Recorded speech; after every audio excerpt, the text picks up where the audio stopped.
Merci. Madame Marie-Noëlle Lienemann, vous avez la parole.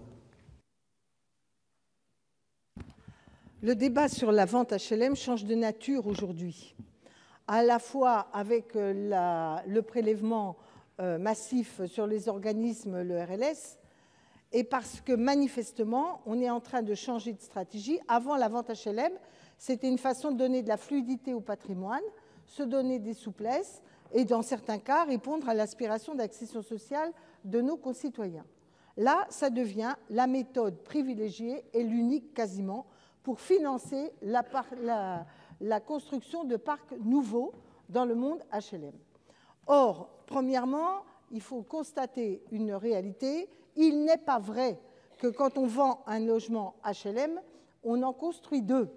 La progression du parc HLM dans l'année, et même quand on en a 150 000, en réalité, il n'y en a que 78 ou 79 dans les meilleures années qui est du parc supplémentaire. Pourquoi? Parce qu'on enlève ce qu'on a vendu ou éventuellement ce qu'on a démoli.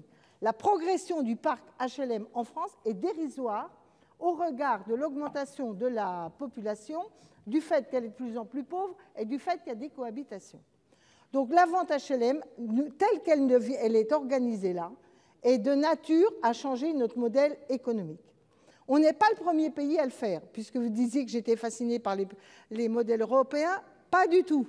C'est justement vous qui êtes fasciné par les modèles européens, monsieur le ministre, parce que c'est la méthode qui a été utilisée en Grande-Bretagne ou ailleurs, où on nous a expliqué qu'il fallait réduire la voilure des organismes en vendant pour pouvoir construire d'autres logements.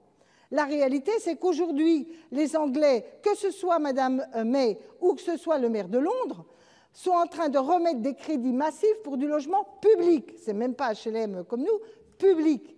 Les Allemands, qui avaient moins de problèmes de logement pour d'autres raisons diverses et variées, sont en train de remettre de la subvention publique pour faire du logement social. Et nous, 20 ans plus tard, 30 ans plus tard, on fait toutes les bêtises que les autres ont fait auparavant. J'ai bien compris que ce n'est pas le seul sujet, mais il me semble qu'on va en tout cas dans le même mur, in fine. Donc moi, je suis totalement hostile à la proposition telle qu'elle est réalisée maintenant. Nous avons toujours été favorables à la vente, à une autre condition, qu'elle n'attaque pas la mixité sociale. Parce que vous le savez bien, mes chers collègues, vous n'allez pas vendre dans les endroits où c'est le plus difficile.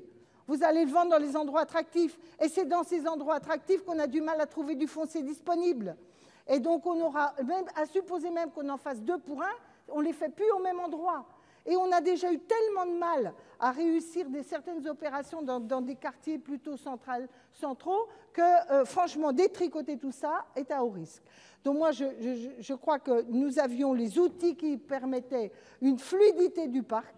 Je pense que c'est un mauvais coup qui nous est proposé. Par ailleurs, je termine sur l'accession. Quand on interroge les Français, ils veulent, pour la plupart, accéder en dehors de là où ils habitent quand ils sont locataires HLM. D'abord, ceux qui peuvent, c'est dérisoire sur l'ensemble du parc, hélas, parce que leur ressource n'est pas considérable. Deuxièmement, les 3/4 du temps, ils veulent plutôt un nouveau logement, une nouvelle maison. Et vous avez supprimé le PTZ dans les zones où, justement, cette aspiration à l'accession à la propriété était nécessaire.